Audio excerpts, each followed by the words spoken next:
Hi, this is Chris from Guitarist. And I'm Lee from Andertons. And we're here with Bobby from Dunlop, who's going to show us what is quite possibly the cutest product at NAMM 2015, the Crybaby Mini. Yes, I mean, this is one of those products that comes along where you just go, why didn't you think of this like 50 years ago? This is the coolest thing ever. So, yes, I'm sure it's going to be a huge success. But Bobby here, he's one of the chaps behind this very, very cool product. So tell us a little bit about it. Well, first off, I mean, everything is about weight and size these days too. You can even fit that in a gig bag. But putting together a pedal board, it really makes sense too, because it's, the Crybaby is a formidable thing. It's big and it's been done that way for years. And it's a great pedal and everybody loves it. But shrinking it offers a whole different sort of mindset to play. Some people say, well, I'm flying here and there, and it's just too heavy. So with an aluminum casting and a smaller size and footprint, you're able to put it in places where the larger one just can't. The other thing too, what we did is we kind of expanded on things. So we actually put 3 tonal selections in here, something like our flagship 535Q.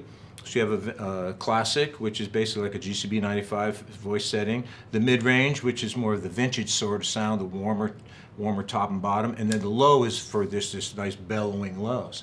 So you have a lot more functionality actually than just the regular stock set GCB 95.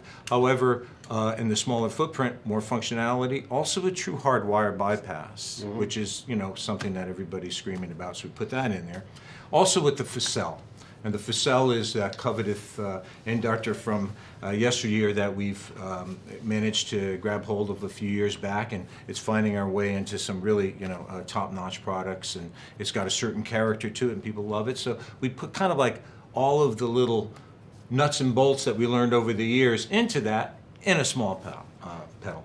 The other thing too that I do want to point out to you is like when I first stepped on it, you walk up and you say, that's cool, and it's very awkward, and you really shouldn't change your habits. In a bigger pedal, you're pretty much forced to put your arch right over the fulcrum point, right over the pivot point.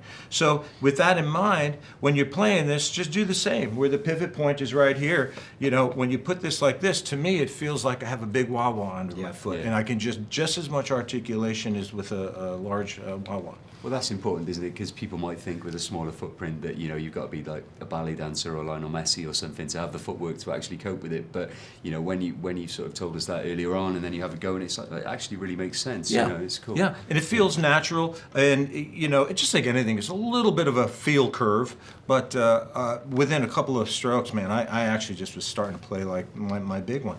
I like the... I'm sorry. No. If I make a small schoolboy smirk when you refer to a big one, and this, what was it?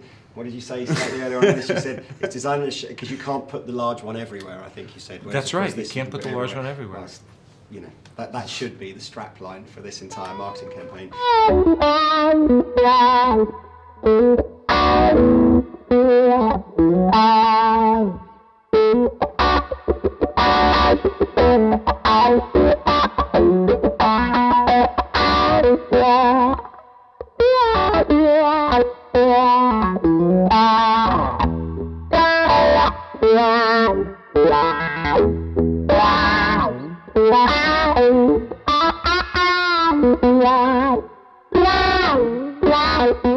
But what I do quite like is the fact that there's no feet on here as such. So if you're using a pedal board, again, it's just a little bit of Velcro straight on the pedal board.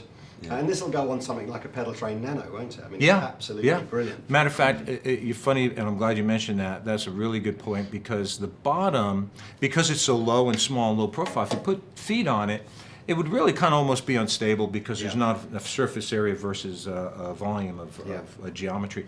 So the rubberized metal plate, you get a real nice contact, flat contact all around, and you can stick things to it. As I said, like putting it on. Come and have a sneaky look inside here, Mr. Cameraman. Oh, pardon me. That was the seat. It's the leather. The Corinthian leather. So there we are. But so it's a cracking little pedal, isn't it? And good value too, because it's A little bit more expensive than the regular GCB 95, but it has a heap more features in there. True bypass, 3 different voices, the conductor, and still coming in the UK at £89. So that's a cracking Yeah, I price. mean, you got to think of it as it's all of the circuitry of the Crybaby of the GCB 95 and added. Yeah. So, and because it's small, I mean, it's, as far as manufacturing, the same love and the same dedication and the same paint job and the same, Yeah. it goes through the same exact process. So You once- really have got to put the heel of your foot on there, haven't you? yeah, But it's then once you're there, it's kind right, of right there, because see Yeah. right where your arch is, it's right at the pivot point, and it becomes natural. Yeah, yeah. And the more you play it, the more I started to play it just a few days ago, because we literally just started putting these things together the other day for the show, and we're going in production right away. Again, it took me that one moment of stupidity, like, oh, this isn't right. Yeah. But you know, you have to still And play it like a regular wah-wah with the pivot point Yeah. under your arch. And it makes your feet look huge, which obviously is going to attract You know, more it really women to showing you. off And, the size of your footwear. Yeah, absolutely. I mean, it's like, so you're playing guitar and you have enormous feet. You're now the most attractive man on the entire planet. Everybody's going to love you for it. And I'll take 2. One for each. One for each foot. It is just one of those products, and that you just look at it and say, you know, who's not going to want that? It's just, you know, it's just so cool. Yeah. It's really, really cool. Well, I have a fly rig, and my big one, you know, is very heavy, and putting that one on is a no-brainer.